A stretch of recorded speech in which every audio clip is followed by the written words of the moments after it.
ನಮಸ್ಕಾರ ವೀಕ್ಷಕರೇ, ಥಟ್ ಅಂತ ಹೇಳಿ ಕ್ವಿಜ್ ಕಾರ್ಯಕ್ರಮಕ್ಕೆ ತಮಗೆಲ್ಲ ಸ್ವಾಗತ.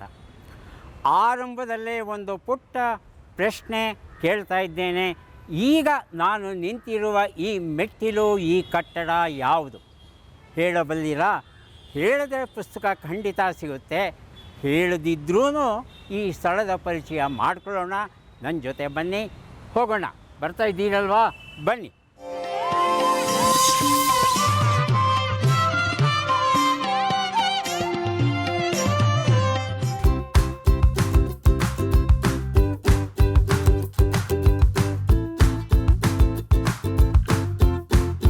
ಆಯ್ಕೆ ಕೊಡಬೇಕಾ?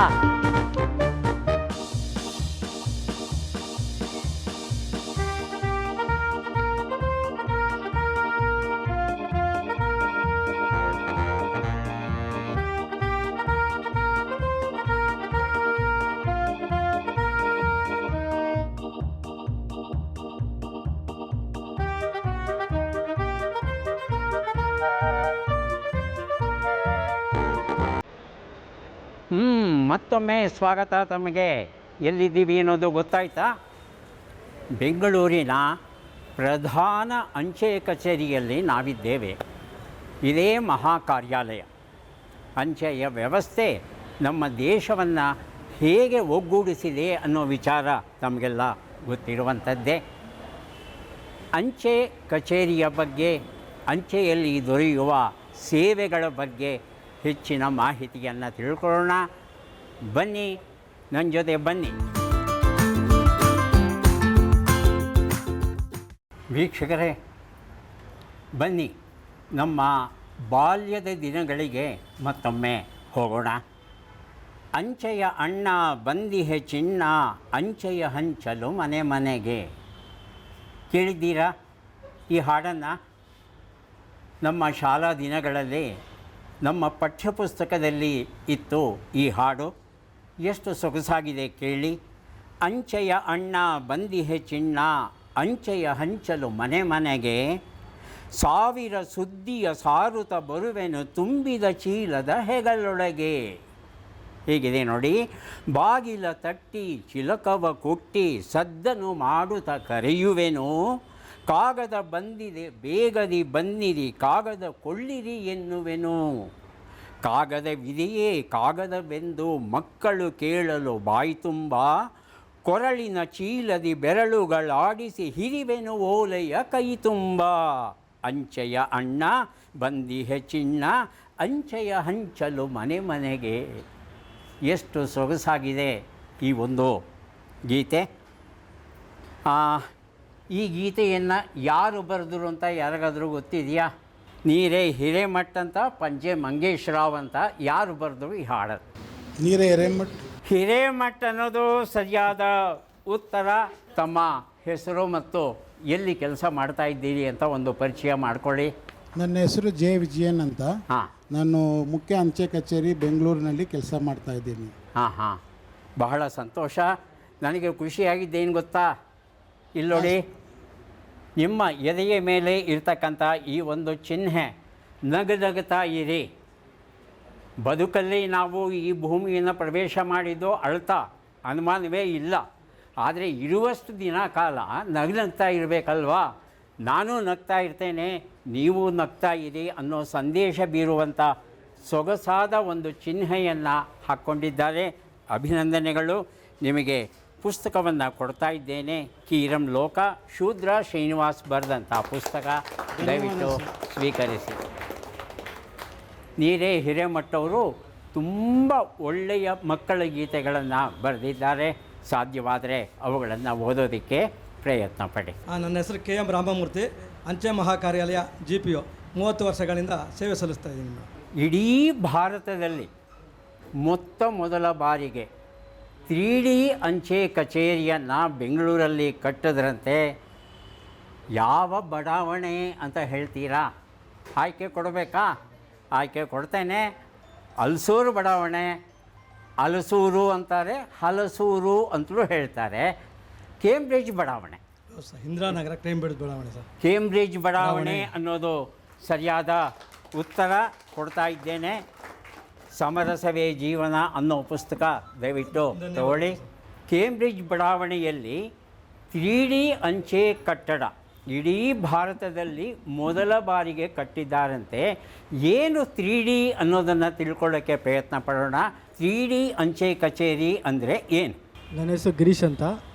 ನಾನು ಪ್ರಧಾನ ಅಂಚೆ ಕಚೇರಿಯಲ್ಲಿ ಸುಮಾರು 10 ವರ್ಷಗಳಿಂದ ಕಾರ್ಯನಿರ್ವಹಿಸ್ತಾ ಇದ್ದೇನೆ ಸರ್. ಅದು ಇಡೀ ವಿಶ್ವದಲ್ಲೇ ಮಾದರಿಯಾಗಿರಬೇಕು ಅಂತ ಕಡಿಮೆ ಖರ್ಚಲ್ಲಿ ಒಂದೊಳ್ಳೆ ಪೋಸ್ಟ್ ಆಫೀಸ್ನ ನಿರ್ಮಾಣ ಮಾಡಿಕೊಟ್ಟಿದ್ದಾರೆ L&T ಕಂಪನಿ ಅವರು ಟೆಕ್ನಾಲಜಿ. ಈ ಕಟ್ಟಡ ಏನಿದೆ, ಈ ಥರ ಕಲ್ಲಿನ ಕಟ್ಟಡ ಕಟ್ಬೋದಿತ್ತಲ್ವಾ? 3D ಯಾಕೆ ಬೇಕು ನಮಗೆ? ಅದು ಕಾಂಕ್ರೀಟ್ ಮುಖಾಂತರ ಒಂದು ಅಂಚೆ ಇದೆಲ್ಲ ಖರ್ಚು ಕಮ್ಮಿ ಆಗೋದು ಓದೋದು. ಖರ್ಚು ಕಮ್ಮಿ ಹೇಳಿದ್ದು ನಿಜ, ಖರ್ಚು ಕಡಿಮೆ ಆಗುತ್ತೆ, ಬಹಳ ಬೇಗ ಕಟ್ಟಬಹುದು ಅಂತ. ಮನಸಿರಿ ಅನ್ನೋ ಗಜಲ್ ಪುಸ್ತಕ ಕೊಡ್ತಾ ಇದ್ದೇನೆ. 3D ಅಂದರೆ 3 ಡೈಮೆನ್ಷನಲ್ ಅಂತ. ಈ ಗೋಡೆಗಳೆಲ್ಲ ನಾವೇನು ನೋಡ್ತಾ ಇದ್ದೀವಿ, ಆ ಗೋಡೆಗಳನ್ನೆಲ್ಲ ಎಲ್ಲೋ ಒಂದು ಸಿದ್ಧಪಡಿಸಿ ಆ ಗೋಡೆಗಳನ್ನೆಲ್ಲ ತಂದು ಜೋಡಿಸಿ ಕಟ್ಟಿಬಿಡ್ತಾರೆ. 1-2 ದಿನಗಳಲ್ಲಿ ಸಿದ್ಧವಾಗುತ್ತೆ ಈ ಅಂಚೆ ಕಚೇರಿ. ಅದೇ ನೀವು ಪಾಯ ತೆಗೆದು ಗೋಡೆ ಕಟ್ಟಿ ಸೂರನ್ನು ಹಾಕಿ ಬಣ್ಣ ಹೊಡೆದು ಇವೆಲ್ಲ ಮಾಡೋಕ್ಕೆ ಎಷ್ಟು ದಿನಗಳು ಬೇಕು? ಅತ್ಯಂತ ಕಡಿಮೆ ವೆಚ್ಚದಲ್ಲಿ ಅತ್ಯಂತ ಬೇಗ ಮತ್ತು ದೀರ್ಘಕಾಲ ಬಾಳುವಂತಹ ಒಂದು ಅಂಚೆ ಕಚೇರಿ 3D ಅಂಚೆ ಕಚೇರಿ ಕೇಂಬ್ರಿಡ್ಜ್ ಲೇಔಟಲ್ಲಿದೆ. ಇಡೀ ಭಾರತದಲ್ಲಿ ಇದೊಂದೇ ಅಂತ ನಾನು ಅಂದ್ಕೊಂಡಿದ್ದೆ. ನಮ್ಮ ಗೆಳೆಯರು ಹೇಳ್ತಿದ್ದಾರೆ ಪ್ರಪಂಚದಲ್ಲೂ ಸಹ 3D ಕಚೇರಿ ಇದೊಂದೇ ಅಂತ. ಸಾಧ್ಯವಾದರೆ ಒಮ್ಮೆ ಹೋಗಿ ನೋಡಿ ಆ 3D ಅಂಚೆ ಕಚೇರಿಯನ್ನು. ಸರ್, ನನ್ನ ಹೆಸರು ಚೈತ್ರ ಬಸಪ್ಪ ತೋಟದಂತ. ಮುಖ್ಯ ಅಂಚೆ ಕಚೇರಿ ಬೆಂಗಳೂರು GPಯಲ್ಲಿ 7 ವರ್ಷದಿಂದ ಕಾರ್ಯನಿರ್ವಹಿಸ್ತಾ ಇದ್ದೀನಿ. ಚೈತ್ರ ಅವರೇ, ಒಂದು ಪ್ರಶ್ನೆ ಕೇಳಲಾ? ಹೇಳಿ ಸರ್. ಹಾಂ, ಪ್ರಶ್ನೆ ಬಹಳ ಸರಳವಾದದ್ದು. ನಮ್ಮ ಮಧ್ಯ ಭಾರತದಲ್ಲಿ ಈ ಅಂಚೆ ಕೆಲಸವನ್ನು ಮಾಡೋದಕ್ಕೆ ಒಂದು ಹಕ್ಕಿಯನ್ನು ಬಳಸ್ತಾ ಇದ್ರಂತೆ. ಆ ಹಕ್ಕಿ ಯಾವುದು ಅಂತ ತಿಳ್ಕೋಬೇಕು. ಆಯ್ಕೆ ಕೊಡ್ತೀನಿ ನಿಮಗೆ. ಕಾಗೆನ ಬಳಸ್ತಾ ಇದ್ದೀರಾ, ಪಾರಿವಾಳನ ಬಳಸ್ತಾ ಇದ್ದೀರಾ? ಪಾರಿವಾಳ ಸರ್. ಪಾರಿವಾಳನ ಬಳಸ್ತಾ ಇದ್ರು ಅಂತ ತಾವು ಹೇಳಿದ್ರಿ. ಉತ್ತರ ಸರಿಯಾಗಿದೆ. ವೇಷ ಎನ್ನುವ ಪುಸ್ತಕ ವಿಶ್ವನಾಥ್ ಅವರು ಬರೆದಿರೋದು ತಮಗೆ ಕೊಡ್ತಾ ಇದ್ದೇನೆ, ದಯವಿಟ್ಟು ಸ್ವೀಕರಿಸಿ. ಪಾರಿವಾಳಗಳು ಅತ್ಯಂತ ಬುದ್ಧಿವಂತ ಹಕ್ಕಿಗಳು. ಹೇಗೆ ಕಳಿಸ್ತಾ ಇದ್ದರು ಅಂಚೆ ಕಾಗದಗಳನ್ನು ಅಂದರೆ, ಏನು ಬರೀಬೇಕೋ ಅದನ್ನು ಬರೆದು ಅದರ ಕಾಲಿಗೆ ಕಟ್ಟಿ ಬಿಡ್ತಾಯಿದ್ರು. ಅದಕ್ಕೆ ಅಭ್ಯಾಸ ಮಾಡಿರೋರು. ನನ್ನ ಹೆಸರು ಪವನ್ ಕುಮಾರ್ AS ಅಂತ. ನಾನು ಮುಖ್ಯ ಅಂಚೆ ಕಚೇರಿಯಲ್ಲಿ 10 ವರ್ಷಗಳಿಂದ ಕಾರ್ಯನಿರ್ವಹಿಸುತ್ತೇನೆ. ಬಹಳ ಸಂತೋಷ. ಈಗ ಪಾರಿವಾಳದ ಬಗ್ಗೆ ಮಾತಾಡ್ತಾ ಇದ್ವಿ. ಈ ಪಾರಿವಾಳವನ್ನು ಅತ್ಯಂತ ಹೆಚ್ಚಿನ ಪ್ರಮಾಣದಲ್ಲಿ ಬಳಸ್ತಾ ಇದ್ದವರು ಪೊಲೀಸ್ ಇಲಾಖೆಯವರು. ಯಾವ ರಾಜ್ಯದವರು ಅಂತ ತಿಳ್ಕೋಬೇಕು. ನಿಮಗೆ ಆಯ್ಕೆ ಕೊಡ್ತೇನೆ. ತಮಿಳುನಾಡುನ, ಒಡಿಶಾನ? ಒಡಿಶಾ ಅನ್ನೋದು ಸರಿಯಾದ ಉತ್ತರ. ದಯವಿಟ್ಟು ಪುಸ್ತಕವನ್ನು ತಗೊಳ್ಳಿ. ರಂಗಸ್ವಾಮಿ ಮೂಕನಹಳ್ಳಿ ಬರೆದ 108 ಡೈಲಿ ಮನಿ ವಿಚಾರಗಳು ಅಂತ ಹಣಕಾಸಿಗೆ ಸಂಬಂಧಪಟ್ಟಂಥ ಸೊಗಸಾದ ಪುಸ್ತಕ ಕೊಟ್ಟಿದ್ದೇನೆ, ದಯವಿಟ್ಟು ಸ್ವೀಕರಿಸಿ. ತುಂಬ ಥ್ಯಾಂಕ್ಸ್ ಸರ್, ಸಂತೋಷ. ಒಡಿಶಾ ಪೊಲೀಸರು ಪಾರಿವಾಳಗಳ ಸೇವೆಯನ್ನು ಬಳಸ್ತಾ ಇದ್ರಂತೆ. ಅದರಲ್ಲೂ ವಿಶೇಷವಾಗಿ ಕಟಕ್, ಸಂಬಲ್ಪುರ್ ಮತ್ತು ಒಡಿಶಾದ ಇತರ ಕೇಂದ್ರಗಳು ಏನಿದೆ, ಆ ಕೇಂದ್ರಗಳ ನಡುವೆ ಬಹಳ ರಹಸ್ಯಮಯವಾದ, ಗುಪ್ತವಾದ, ಯಾರಿಗೂ ತಿಳಿಯಬಾರದಂತಹ ವಿಚಾರಗಳಿದ್ದರೆ ಅದನ್ನು ಈ ಪಾರಿವಾಳದ ಕಾಲಿಗೆ ಕಟ್ಟಿಬಿಟ್ಟು ಆ ಮಾಹಿತಿಯನ್ನು ಕಳಿಸ್ತಾ ಇದ್ರಂತೆ.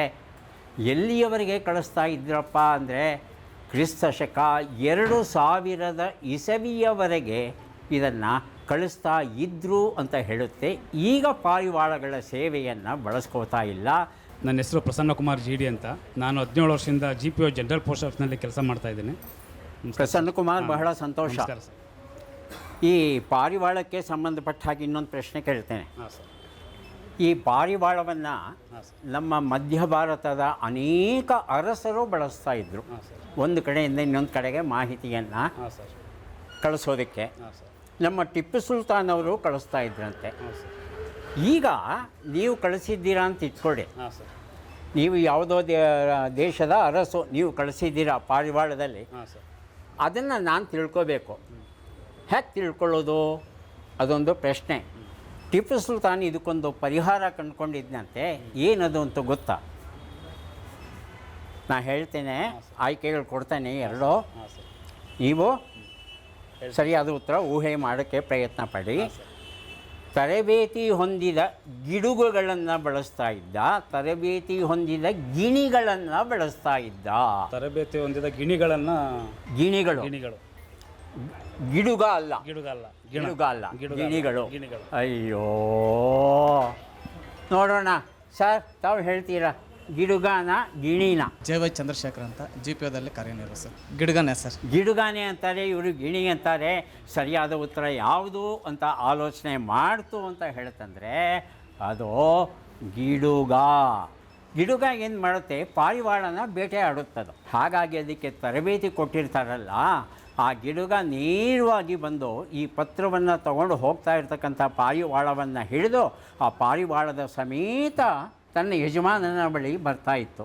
ಆ ಪಾರಿವಾಳದ ಕಾಲಿಗೆ ಕಟ್ಟಿದ್ದಂಥ ಪತ್ರ ಏನಿತ್ತು ಅದನ್ನು ಸಂಬಂಧಪಟ್ಟವರು ಓದಿ ಹೇಳ್ತಾ ಇದ್ರಂತೆ. ಸಹ ಒಂದು ವ್ಯವಸ್ಥೆಯನ್ನು ಟಿಪ್ಪು ಸುಲ್ತಾನ್ ರೂಪಿಸಿದ್ದ ಅಂತ ಕೆಲವು ಇತಿಹಾಸಕಾರರು ಹೇಳ್ತಾರೆ. ಪುಸ್ತಕ ತಮಗೆ ಕೊಡ್ತಾ ಇದ್ದೇನೆ, ದಯವಿಟ್ಟು ಸ್ವೀಕರಿಸಿ. ಅಭಿನಂದನೆಗಳು. ಸರ್, ನನ್ನ ಹೆಸರು ತೇಜಶ್ರೀ ಆರ್. ನಾನು ಇಲ್ಲಿ ಜನರಲ್ ಪೋಸ್ಟ್ ಆಫೀಸ್ ಬ್ಯಾಂಗ್ಳೂರಲ್ಲಿ ಸುಮಾರು 11 ವರ್ಷದಿಂದ ಕೆಲಸ ಮಾಡ್ತಾ ಇದ್ದೀನಿ ಸರ್. ಬಹಳ ಸಂತೋಷ. ನಮ್ಮ ಭಾರತೀಯ ಅಂಚೆ ವ್ಯವಸ್ಥೆ ಆರಂಭವಾಗಿ 100 ವರ್ಷವನ್ನು ಯಾವಾಗ ಆಚರಿಸ್ತು ಅಂತ ತಿಳ್ಕೋಬೇಕು ಅಂತ ಆಸೆ ನಮಗೆ. ದಯವಿಟ್ಟು ಹೇಳ್ಕೊಡ್ತೀರಾ? Yes sir.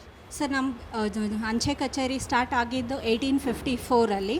ಸೊ ಅದರ 100 ವರ್ಷ ನಾವು ಆಚರಿಸಿದ್ದು 1954 ಸರ್. ಉತ್ತರ ಸರಿಯಾಗಿದೆ. ತಮಗೆ ಚೌಚೌಬಾತ್ ಎನ್ನುವ ಈ ಪುಸ್ತಕ ಕೊಡ್ತಾ ಇದ್ದೇನೆ, ದಯವಿಟ್ಟು ಸ್ವೀಕರಿಸಿ. ನನ್ನ ಹೆಸರು ರಮೇಶ್ ಅಂತ, ಪ್ರಧಾನ ಅಂಚೆ ಕಚೇರಿಯಲ್ಲಿ ಅಂಚೆ ಪೇದೆಯಾಗಿ ಕಾರ್ಯನಿರ್ವಹಿಸ್ತಾ ಇದ್ದೀನಿ. 1954ರಲ್ಲಿ 100 ವರ್ಷವನ್ನು ಪೂರೈಸಿತು. ದೊಡ್ಡ ಪ್ರಮಾಣದಲ್ಲಿ ದೇಶಾದ್ಯಂತ ಈ ಒಂದು ಸಂದರ್ಭವನ್ನು ನಾವೆಲ್ಲ ಆಚರಣೆ ಮಾಡಿದ್ವಿ. ಆ ಒಂದು ಸಂದರ್ಭದಲ್ಲಿ ನಮ್ಮ ಒಡಿಶಾ ಪೊಲೀಸರಿದ್ದಾರಲ್ಲ, ಅವರು ಈ ಪಾರಿವಾಳಗಳನ್ನು ಬಳಸ್ಕೊಂಡು ಒಂದು ಅದ್ಭುತವಾದ ಪ್ರಾತ್ಯಕ್ಷಿಕೆ, ಡೆಮಾನ್ಸ್ಟ್ರೇಷನ್ ತೋರಿಸಿದ್ರು ನಮಗೆ. ಅದು ಏನು ಅಂತ ಗೊತ್ತಿದೆಯಾ? ರಾಷ್ಟ್ರಪತಿಗಳಿಂದ ಪ್ರಧಾನಮಂತ್ರಿಗಳಿಗೆ ಒಂದು ಅಂಚೆಯನ್ನು ಕಳಿಸಿದ್ರು. ಪ್ರಧಾನಮಂತ್ರಿಗಳಿಂದ ಸೇನಾ ದಂಡನಾಯಕರಿಗೆ ಒಂದು ಅಂಚೆಯನ್ನು ಪಾರಿವಾಳದ ಮೂಲಕ ಕಳಿಸಿದ್ರು. ಯಾವುದು ಸರಿ?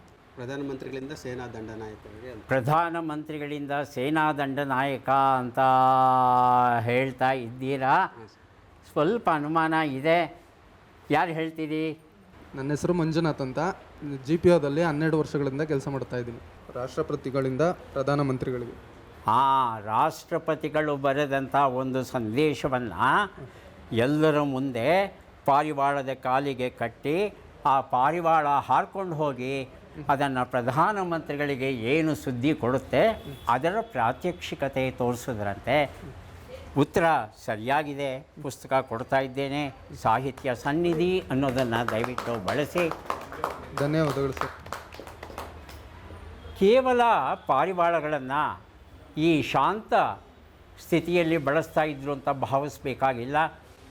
ಏನಾದರೂ ಭೂಕಂಪವಾದರೆ, ಬಿರುಗಾಳಿ ಬೀಸಿದ್ರೆ, ಚಂಡಮಾರುತ ಎದ್ದರೆ, ಈ ತರಹ ವಿಪರೀತ ಸ್ಥಿತಿಗಳು ಏನಿರುತ್ತೆ, ಪ್ರಾಕೃತಿಕ ವಿಕೋಪಗಳು ಏನಿರುತ್ತೆ, ಅಂತಹ ಸಂದರ್ಭದಲ್ಲಿ ಅಂಚೆ ವ್ಯವಸ್ಥೆ ಕೆಲಸ ಮಾಡಲಿಲ್ಲ ಅಂದರೂ ಸಹ ಈ ಪಾರಿವಾಳಗಳ ಮೂಲಕ ತುರ್ತಾದ ಮಾಹಿತಿಗಳನ್ನು ಕಳಿಸ್ತಾ ಇದ್ರಂತೆ ಒಡಿಶಾ ರಾಜ್ಯದವರು. ನನ್ನ ಹೆಸರು ತೇಜಶ್ರೀ ಅಂತ. ನಾನು ಬೆಂಗಳೂರು GPOದಲ್ಲಿ 10 ವರ್ಷದಿಂದ ಕೆಲಸ ಮಾಡ್ತಾ ಇದ್ದೀನಿ. ಅಂಚೆಯ ಅಣ್ಣ ಬಂದಿಹೆ ಚಿಣ್ಣ, ಬಹಳ ಒಳ್ಳೆ ಹಾಡು, ಖುಷಿಯಾಗುತ್ತೆ. ಹಿರೇಮಠವರು ಬರೆದಿದ್ದು. ನಿಮಗೆ ಇಷ್ಟವಾದಂಥ ನಿಮ್ಮ ಶಾಲಾ ದಿನಗಳ ಹಾಡನ್ನು ನಮಗಾಗಿ ಹಾಡಬಹುದಾ? ಖಂಡಿತ ಸರ್. ದಯವಿಟ್ಟು. ನಾಯಿ ಮರಿ ತಿಂಡಿ ಬೇಕೆ, ತಿಂಡಿ ಬೇಕು ತೀರ್ಥ ಬೇಕು ಎಲ್ಲ ಬೇಕು, ನಾಯಿ ಮರಿ ತಿಂಡಿ ನಿನಗೆ ಏಕೆ ಬೇಕು, ತಿಂದು ಗಟ್ಟಿಯಾಗಿ ಮನೆಯ ಕಾಯಬೇಕು, ನಾಯಿ ಮರಿ ಕಳ್ಳ ಬಂದರೇನು ಮಾಡುವೆ, ಲೊಳ್ಳೆಂದು ಕೂಗಿ ಹಾಡುವೆ, ಜಾಣ ಮರಿ ತಾಳು ನಿನಗೆ ತಿಂಡಿ ತರುವೆನು, ನಿನ್ನ ಮನೆಯ ನಾನು ಕಾಯುತ್ತಿರುವೆನು. ಹಾಡು ಹೇಳೋದಕ್ಕೆ ಖಂಡಿತ ಪುಸ್ತಕ ಕೊಡಲ್ಲ. ಮತ್ತೇನು ಮಾಡಿದ್ರೆ ಕೊಡ್ತೀವಿ? ಅಂತ ಕೇಳೋದಾದರೆ ಇದನ್ನು ಬರೆದವ್ರು ಯಾರು ಅಂತ ಹೇಳಬೇಕು. ನಾನು ನಿಮಗೆ ಆಯ್ಕೆ ಕೊಡ್ತೇನೆ, ಆಯ್ಕೆಯಲ್ಲಿ ಹೇಳಬಹುದು. ಮೊದಲನೇ ಆಯ್ಕೆ GP ರಾಜರತ್ನಂ, ಎರಡನೇ ಆಯ್ಕೆ ಪಂಜೆ ಮಂಗೇಶ್ರಾವ್. GP ರಾಜರತ್ನಂ ಉತ್ತರ ಸರಿಯಾಗಿದೆ. ಅಪ್ಪನ ಹಾದಿ ರಂಗಸ್ವಾಮಿ ಮೂಕನಹಳ್ಳಿ ಬರೆದಂಥ ಪುಸ್ತಕ ಸೊಗಸಾಗಿದೆ, ತಮಗೆ ಕೊಟ್ಟಿದ್ದೇವೆ, ದಯವಿಟ್ಟು ಸ್ವೀಕರಿಸಿ. GP ರಾಜರತ್ನಂ ಅವರು ಈ ನಾಯಿಮರಿ ಮಕ್ಕಳ ಹಾಡನ್ನು ಬರೆಯೋದಕ್ಕೆ ಒಂದು ಹಿನ್ನೆಲೆ ಉಂಟು. ಅವರ ತಂದೆ ಅಧ್ಯಾಪಕರಾಗಿದ್ದರಂತೆ. ಒಂದು ಸಲ ಅವರು ಪಾಠ ಹೇಳೋಕ್ಕೆ ಹೋಗೋಕ್ಕಾಗಲಿಲ್ಲ. ಆಗ ರಾಜರತ್ನಂ ಹೋಗ್ತಾರೆ, ಮಕ್ಕಳಿಗೆ ಪಾಠ ಮಾಡೋಣ ಅಂತ ನೋಡಿದ್ರೆ ಅಲ್ಲಿದ್ದದ್ದೆಲ್ಲ ಹಳಗನ್ನಡದ ಪದ್ಯಗಳು, ಗಂಭೀರವಾದ ದೊಡ್ಡ ದೊಡ್ಡ ತತ್ವಗಳನ್ನು ಹೇಳುವಂಥ ಪದ್ಯಗಳಿದ್ವಂತೆ. ಇದನ್ನು ಮಕ್ಕಳಿಗೆ ಹೇಳೋದು ಹೇಗಪ್ಪ, ಹೇಳಿದ್ರೆ ಮಕ್ಕಳಿಗೆ ಅಲ್ಲಿ ಅರ್ಥವಾಗುತ್ತೆ ಅಂತ ಬಹಳ ಬೇಸರ ಆಯ್ತಂತೆ. ಹಾಗೆಯೇ ಅವರು ಯೋಚನೆ ಮಾಡ್ತಾ ಇದ್ದಾಗ ಮಕ್ಕಳಿಗಾಗಿ ಅವರಿಗೆ ಅರ್ಥ ಆಗುವಂಥ, ಖುಷಿ ಪಡುವಂಥ, ಹಾಡ್ತಾ ಕುಣಿಯುವಂಥ ಪದ್ಯಗಳನ್ನು ಬರೆದರೆ ಚೆನ್ನಾಗಿರುತ್ತೆ ಅಂತ ಅನ್ನಿಸ್ತಂತೆ. ಆಗ ಈ ನಾಯಿ ಮರಿ ತಿಂಡಿ ಬೇಕೇ ಅನ್ನೋ ಪದ್ಯವನ್ನು ಬರೆದರಂತೆ. ಅದಾದ ಮೇಲೆ ಕನ್ನಡದಲ್ಲಿ ಮಕ್ಕಳಿಗಾಗಿ ಶಿಶುಗೀತೆಗಳ ಸಾಹಿತ್ಯ ರಚನೆ ಬಹಳ ದೊಡ್ಡ ಪ್ರಮಾಣದಲ್ಲಿ ನಡೀತು. ತಮ್ಮ ಹೆಸರಮ್ಮ? ನನ್ನ ಹೆಸರು ಶಾಲಿನಿ ಅಂತ, ಬೆಂಗಳೂರು ಅಂಚೆ ಕಚೇರಿಯಲ್ಲಿ ಅಂಚೆ ಪೇದೆಯಾಗಿ ನಿರ್ವಹಿಸ್ತಾ ಇದ್ದೀನಿ. ಶಾಲಿನಿಯವರೇ, ಹಾಂ ಸರ್. ರಾಜರತ್ನಂ ಬರೆದಂಥ ಸೊಗಸಾದ ಗೀತೆಯನ್ನು ಈಗಷ್ಟೇ ನಮಗೆ ಹಾಡಿ ವಾಚಿಸಿ ಎರಡೂ ಮಿಶ್ರಣದ ಒಂದು ರೂಪದಲ್ಲಿ ಕೊಟ್ಟರು. ರಾಜರತ್ನಂ ಬರೆದದ್ದು ಇನ್ಯಾವುದಾದ್ರು ನಿಮಗಿಷ್ಟವಾದ ಹಾಡು ಉಂಟಾ? ಇದೇ ಹೇಳಿ. ಬಣ್ಣದ ಕಾಸಿನ ತುತ್ತೂರಿ, ಬಣ್ಣದ ತಗಡಿನ ತುತ್ತೂರಿ, ಕಾಸಿಗೆ ಕೊಂಡನು ಕಸ್ತೂರಿ, ಸರಿಗ ಪದನಿಸ ಊದಿದನು, ಸನಿಧನ ಬಾಪ ಮಗನಿಸ ಹಾಡಿದನು. ಹಾಡು ಗೊತ್ತಿದೆಯಾ? ಹಾಂ ಸರ್, ಗೊತ್ತಿದೆ. ಬಣ್ಣದ ತಗಡಿನ ತುತ್ತೂರಿ ನೀವು ಯಾವತ್ತಾರು ಕೊಂಡ್ಕೊಂಡು ಊದಿದ್ದೀರಾ? ಊದಿಲ್ಲ ಅಂದರೆ ನಮ್ಮ ಬಾಲ್ಯದ ಒಂದು ಅದ್ಭುತ ಗಳಿಗೆಯನ್ನು ನಾವು ಕಳ್ಕೊಂಡಿದ್ದೀವಿ ಅಂತ ಅರ್ಥ. ಜಾತ್ರೆಗೆ ಹೋಯ್ತು ಅಂತ ಹೇಳ್ತಂದರೆ ಈ ತುತ್ತೂರಿಗೆ ಅಪ್ಪ ಅಮ್ಮಂದ್ರ ಹತ್ರ ಗಲಾಟೆ, ಅದು ಹಾಳಾಗೋಗುತ್ತೋ ಅಂತ ಕೇಳಿದ್ರೆ ಇಲ್ಲ ನಾನು ಕೊಡಿಸ್ಬಿಟ್ರೆ ಏನು ಮಾಡ್ತೀವಿ ಹೇಳಿ, ನಾವು 3 ಹೊತ್ತು ಪೊಯ್ ಉತ್ತಾನೇ ಇರ್ತೀವಿ. ಅವ್ರಿಗೆ ತಲೆನೋವು ಬರ್ತಾಯಿತ್ತು, ಹಾಗಾಗಿ ಕೊಡಿಸ್ತಾ ಇರಲಿಲ್ಲ. ಚಿಂತೆ ಇಲ್ಲ. ಪುರಾಣದ ಪಾತ್ರಗಳು ಎನ್ನುವ ಪುಸ್ತಕ ಕೊಡ್ತಾ ಇದ್ದೇನೆ, ದಯವಿಟ್ಟು ಸ್ವೀಕರಿಸಿ. ಶುಭವಾಗಲಿ. ನನ್ನ ಹೆಸರು ಅರ್ಪಿತಾ ಅಂತ. ನಾನು ಬೆಂಗಳೂರು ಪ್ರಧಾನ ಅಂಚೆ ಕಚೇರಿಯಲ್ಲಿ 6 ವರ್ಷಗಳಿಂದ ಸೇವೆ ಸಲ್ಲಿಸ್ತಿದ್ದೇನೆ. ಅರ್ಪಿತಾ ಅವರೇ, ಒಂದು ಬಹಳ ಸರಳವಾದ ಪ್ರಶ್ನೆ ಕೇಳ್ತೇನೆ. Okay sir. ಕಾವೇರಿ ನದಿಯನ್ನು ನಮ್ಮ ತಾಯಿ ಕಾವೇರಿ ಅಮ್ಮ ಹೀಗೆಲ್ಲ ನಾವು ಕರೀತೇವೆ ಅಲ್ವಾ? ಹೌದು ಸರ್. ಈ ಕಾವೇರಿ ನದಿ ಎಲ್ಲಿ ಹುಟ್ಟುತ್ತೆ, ಎಲ್ಲಿ ಸಮುದ್ರವನ್ನು ಸೇರುತ್ತೆ ಇದು ತಿಳ್ಕೊಬೇಕು. ಹೇಳ್ತೀರಾ? ಸರ್, ಕೊಡಗು ಜಿಲ್ಲೆಯ ತಲಕಾವೇರಿಯಲ್ಲಿ ತಲಕಾವೇರಿಯಲ್ಲಿ ಹುಟ್ಟುತ್ತೆ ಸರ್. ಹಾಂ. ಸಮುದ್ರ ಸೇರೋದು ಎಲ್ಲಿ? ಹೋಗಿ ಯಾವ ಸಮುದ್ರ ಅಂತ ಹೇಳಿಬಿಡಿ. ಅರಬ್ಬಿ ಸಮುದ್ರ. ಅರಬ್ಬಿ ಸಮುದ್ರ ಏನಪ್ಪ?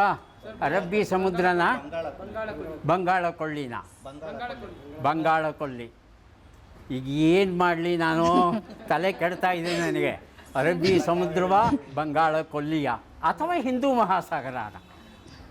ಬಂಗಾಳ ಕೊಲ್ಲಿ. ಹೌದಾ? ಖಚಿತವಾಗಿ ಅನುಮಾನ ಇಲ್ಲ. ತುಂಬ ಸಂತೋಷ.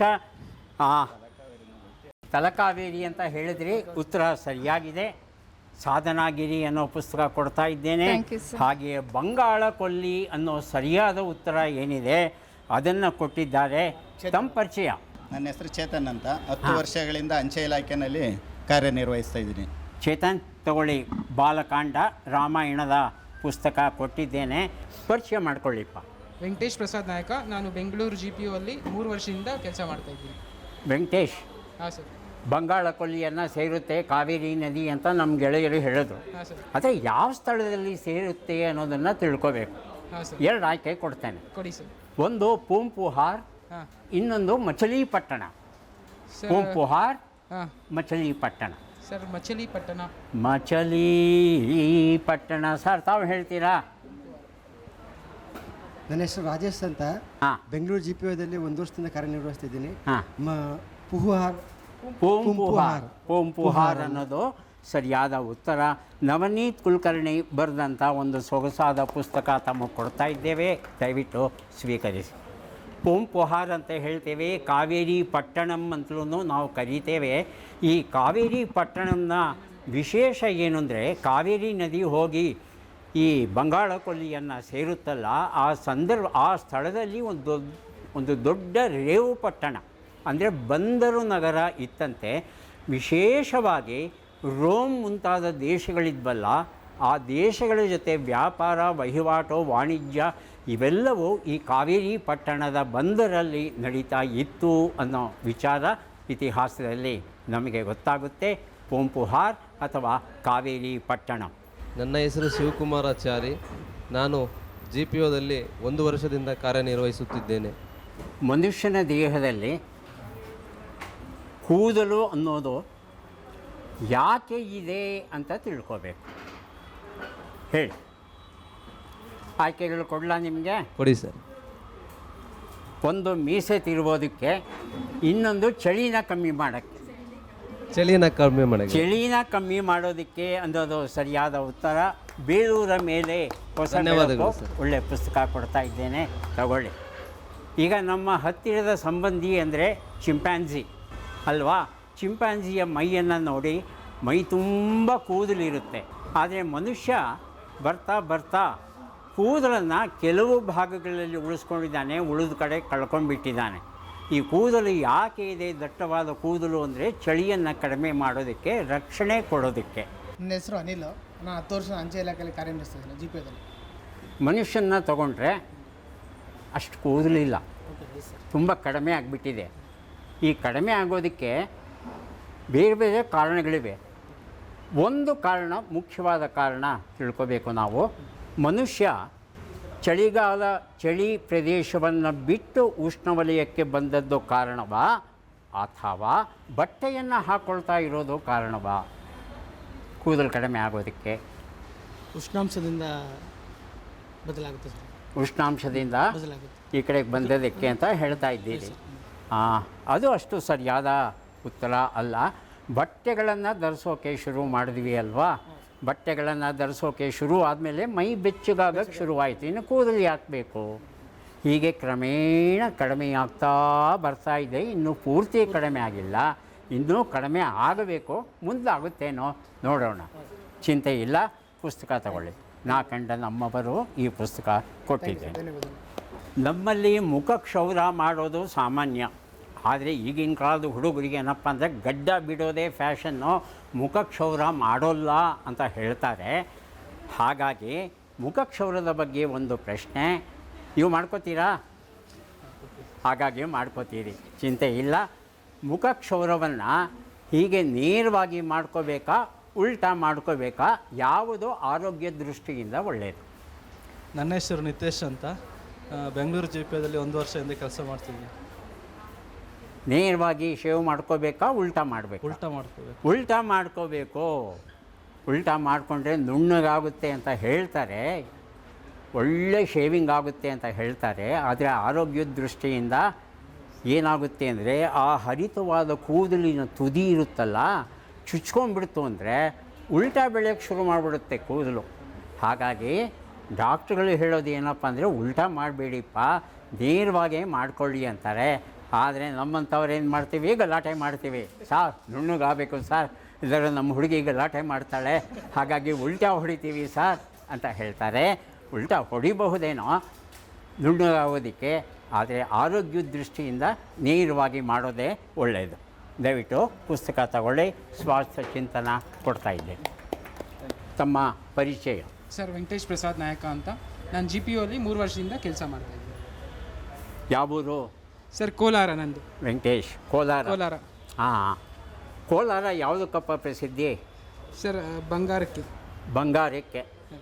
ಕರ್ನಾಟಕದಲ್ಲಿ ಕೋಲಾರವನ್ನು ಬಿಟ್ಟರೆ ಬಂಗಾರ ಇನ್ನು ಯಾವ ಪ್ರದೇಶದಲ್ಲಿ ಅತ್ಯಂತ ಹೆಚ್ಚಿನ ಪ್ರಮಾಣದಲ್ಲಿ ಸಿಗುತ್ತೆ? ಹಟ್ಟಿ. ಉತ್ತರ ಸರಿಯಾಗಿದೆ. ದಯವಿಟ್ಟು ಪುಸ್ತಕವನ್ನು ತಗೊಳ್ಳಿ. ಮುತ್ತಿನಾರತಿ ಬೆಳಗಿದೆ ಅನ್ನೋ ಪುಸ್ತಕ ಕೊಡ್ತಾ ಇದ್ದೇನೆ ತಮಗೆ, ದಯವಿಟ್ಟು ಸ್ವೀಕರಿಸಿ. ತಮಗೆಲ್ಲ ಗೊತ್ತಿರೋ ಹಾಗೆ ಇಡೀ ಭಾರತದಲ್ಲಿ ಚಿನ್ನ ಸಿಗ್ತಾ ಇರೋದು ಸದ್ಯಕ್ಕೆ ಕರ್ನಾಟಕದಲ್ಲಿ ಮಾತ್ರ. ಕೋಲಾರದಲ್ಲಿ ಜಗತ್ತಿನಲ್ಲೇ ಅತ್ಯಂತ ಆಳವಾದ ಗಣಿಗಳಲ್ಲಿ ಒಂದಾದ ಚಾಂಪಿಯನ್ ರೀಫ್ ಇತ್ಯಾದಿಗಳು ನಮ್ಮ ಕೋಲಾರದ KGFಲ್ಲಿದೆ. ಹಟ್ಟಿಯಲ್ಲಿ ಇವತ್ತಿಗೂ ಚಿನ್ನವನ್ನು ತೆಗಿತಾ ಇದ್ದೇವೆ. ಕರ್ನಾಟಕದ ಬೇರೆ ಬೇರೆ ಭಾಗಗಳಲ್ಲೂ ಸಹ ಚಿನ್ನ ಉಂಟು, ಆದರೆ ತೆಗೆಯುವ ಪ್ರಯತ್ನವನ್ನು ನಾವು ಮಾಡಿಲ್ಲ. ಕರ್ನಾಟಕಕ್ಕೆ ಹೊಂದಿಕೊಂಡು ಹಾಗೆ ಇರುವ ಆಂಧ್ರ ಪ್ರದೇಶದಲ್ಲೂ ಸಹ ಚಿನ್ನದ ನಿಕ್ಷೇಪಗಳಿವೆ ಅನ್ನೋ ವಿಚಾರ ಗೊತ್ತಾಗಿದೆ. ಬಹುಶಃ ಮುಂದಿನ ದಿನಗಳಲ್ಲಿ ಚಿನ್ನವನ್ನು ನಾವು ಈ ಕರ್ನಾಟಕದ ಉಳಿದ ಭಾಗಗಳು ಹಾಗೂ ಆಂಧ್ರ ಪ್ರದೇಶದಲ್ಲಿ ತೆಗಿಬಹುದು. ಸದ್ಯಕ್ಕೆ ಇಡೀ ವಿಶ್ವದಲ್ಲಿ ಅತ್ಯಂತ ಹೆಚ್ಚಿನ ಚಿನ್ನದ ಗಣಿಗಾರಿಕೆ ಆಫ್ರಿಕಾ ಖಂಡದಲ್ಲಿ ನಡೀತಾ ಇದೆ, ವಿಶೇಷವಾಗಿ ದಕ್ಷಿಣ ಆಫ್ರಿಕಾದಲ್ಲಿ. ಅಂಚೆಯ ಅಣ್ಣ ಅಂದರೆ ನಮ್ಮ ವಿಸ್ತೃತ ಕುಟುಂಬದ ಸದಸ್ಯರು, ಎಕ್ಸ್ಟೆಂಡೆಡ್ ಫ್ಯಾಮಿಲಿ ಮೆಂಬರ್ ಅಂತ ಹೇಳ್ತೇವೆ. ಶಾಲಾ ಅಧ್ಯಾಪಕರು, ಡಾಕ್ಟ್ರುಗಳು, ಮನೆಗೆ ಹಾಲು ತಂದುಕೊಡೋನು, ಇವರೆಲ್ಲ ನಮ್ಮ ಕುಟುಂಬದ ವಿಸ್ತೃತ ಸದಸ್ಯರೇ. ಹಾಗೆಯೇ ಅಂಚೆಯ ಅಣ್ಣನೂ ಸಹ. ಅಂಚೆಯ ಅಣ್ಣ ಬರ್ತಾ ಇದ್ದ ಹಾಗೆ ಇವತ್ತೂ ಹಳ್ಳಿಗಳಲ್ಲಿ ಕರೆದು ಕೂರಿಸಿ ಬಾಯಾರಿಕೆನ ಆಸರಿಕೆ ಬೇಕಾ ಅಂತ ಹೇಳಿ ಬೆಲ್ಲ ನೀರನ್ನು ಕೊಡುವ ಪದ್ಧತಿ ಉಂಟು. ಅಂತಹ ಅಂಚೆಯ ಅಣ್ಣಂದಿರ ಜೊತೆ ನಾವಿದ್ದೇವೆ. ಅವ್ರ ಜೊತೆ ಮಾತುಕತೆ ಆಡ್ತಾ, ಒಂದಷ್ಟು ಪ್ರಶ್ನೆಗಳನ್ನು ಕೇಳ್ತಾ, ಒಂದಷ್ಟು ಮಾಹಿತಿಯನ್ನು ತಿಳಿತಾ, ಒಂದಷ್ಟು ಪುಸ್ತಕಗಳನ್ನು ಹಂಚಿದ್ದೇವೆ. ತಮ್ಮೆಲ್ಲರ ಪರವಾಗಿ ಈ ಎಲ್ಲ ಅಂಚೆಯ ಅಣ್ಣಂದಿರಿಗೆ, ಅಕ್ಕಂದಿರಿಗೆ ನಮ್ಮ ಕೃತಜ್ಞತೆಗಳನ್ನು ಸಲ್ಲಿಸ್ತಾ ಇದ್ದೇವೆ. ಮತ್ತೆ ಭೇಟಿಯಾಗೋಣ. ನಮಸ್ಕಾರ.